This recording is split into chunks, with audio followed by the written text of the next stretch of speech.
오늘 말씀은 호세아 10장입니다. 1절부터 8절까지입니다. 이스라엘은 열매 맺는 무성한 포도나무라. 그 열매가 많을수록 제단을 많게 하며 그 땅이 번영할수록 주상을 아름답게 하도다. 그들이 두 마음을 품었으니 이제 벌을 받을 것이라. 하나님이 그 제단을 쳐서 깨뜨리시며 그 주상을 허시리라. 그들이 이제 이르기를 우리가 여호와를 두려워하지 아니하므로 우리에게 왕이 없거니와 왕이 우리를 위하여 무엇을 하리요 하리로다. 그들이 헛된 말을 내며 거짓 맹세로 언약을 세우니 그 재판이 바디랑에 돋는 독초 같으리로다. 사마리아 주민이 베다인의 송아지로 말미암아 두려워할 것이라.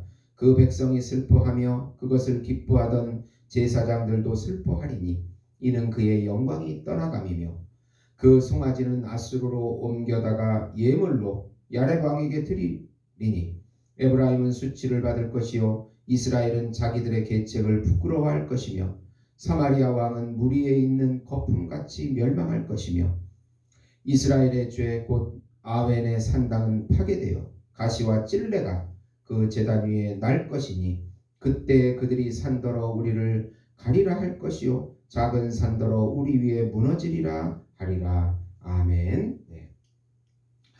오늘 말씀은 호세아 선지자가 이스라엘의 우상 숭배와 또 그로 인한 이웃 간의 불의한 삶과 주변 강대국을 의지하는 그 죄악들을 지적하고 있습니다.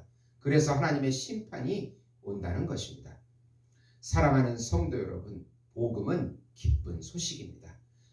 왜 복음이 우리에게 그렇게 놀라운 기쁜 소식이 됩니까?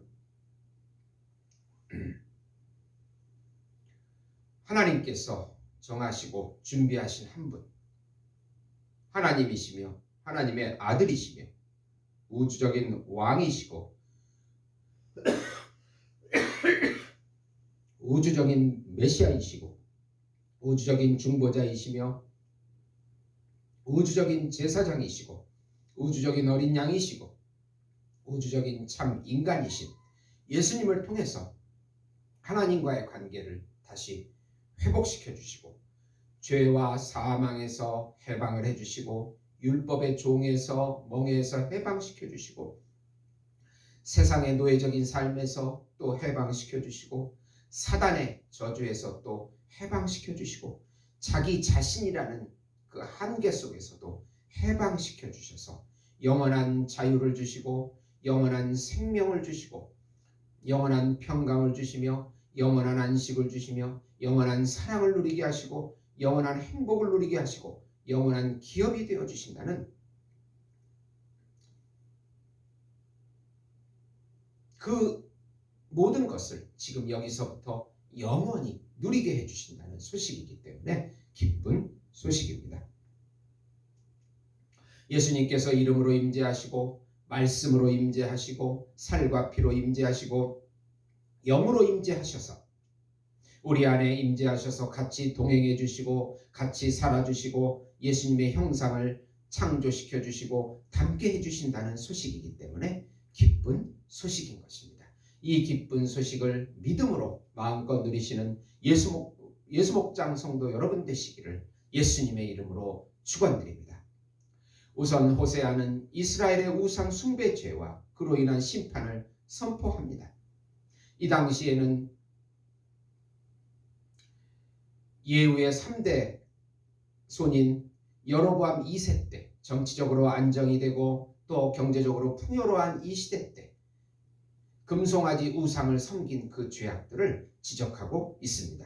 하나님을 버리고 하나님을 불신하면 망하게 된다는 것입니다. 이스라엘이 풍요로울수록 우상을 많게 함으로 두 마음을 품어 망하게 됩니다. 북이스라엘은 이제 여호와를 두려워하지 아니하고 왕이 없다고 불신의 말을 3절에 하고 있습니다. 왕은 아무것도 우리를 위하여 해준 것이 없다고 고백합니다. 참왕이신 여호와 하나님을 불신하는 엄청난 죄악들의 말들입니다. 여호와 하나님께서는 베다윈의 송아지로 인하여 제사장과 백성들이 슬퍼하게 될 것이며 그 산당은 가시와 찔레가 나서 무너지게 될 것이라고 5절과 8절에 선포하십니다. 베다벨과 베델의 금송아지 우상이 다 무너지게 될 것이고 왕과 백성들도 다 망하게 될 것이라고 선포하십니다. 어머니와 자식이 이스라엘과 이스라엘 백성들이 망하고 이스라엘 왕도 정녕 망하게 된다고 선포하십니다. 하나님의 형상을 금송아지가 대신할 수 있습니까?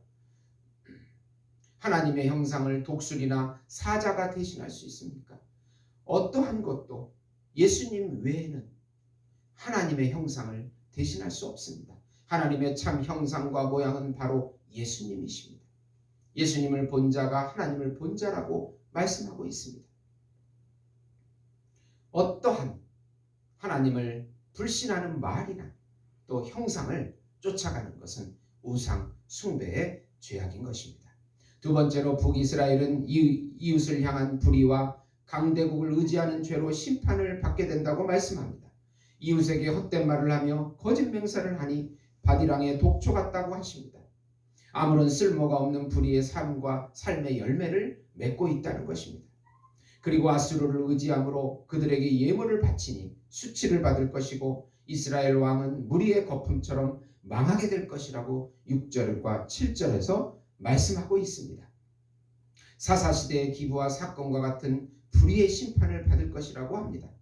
악을 밭갈아 죄를 거두고 거짓 열매를 먹는 이유는 여호와를 버리고 많은 용사를 의지하기 때문이라고 13절에 말씀합니다. 여호와 하나님께서 우리의 공급자이시며 우리의 반석이십니다.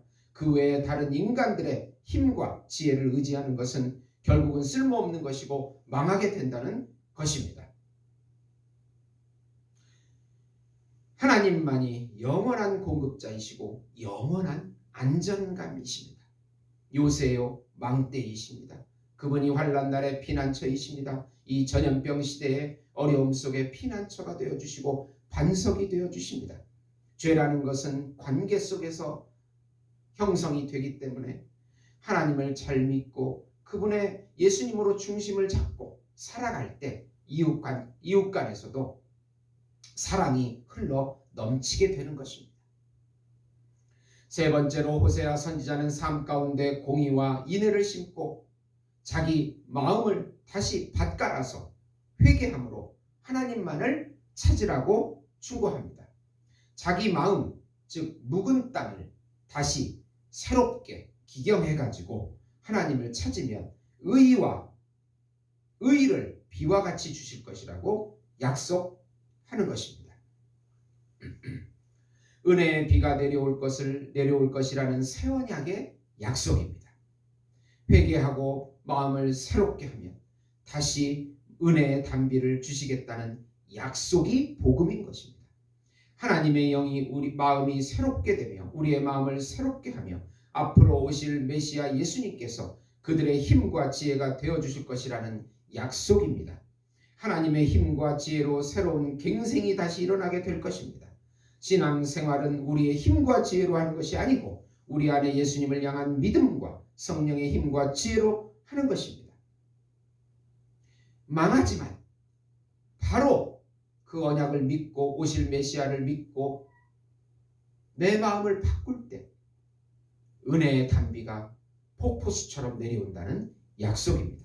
하나님만이 우리의 힘이요 지혜요 반석이요 안식이요 평강이요 환난 날의 피난처이십니다.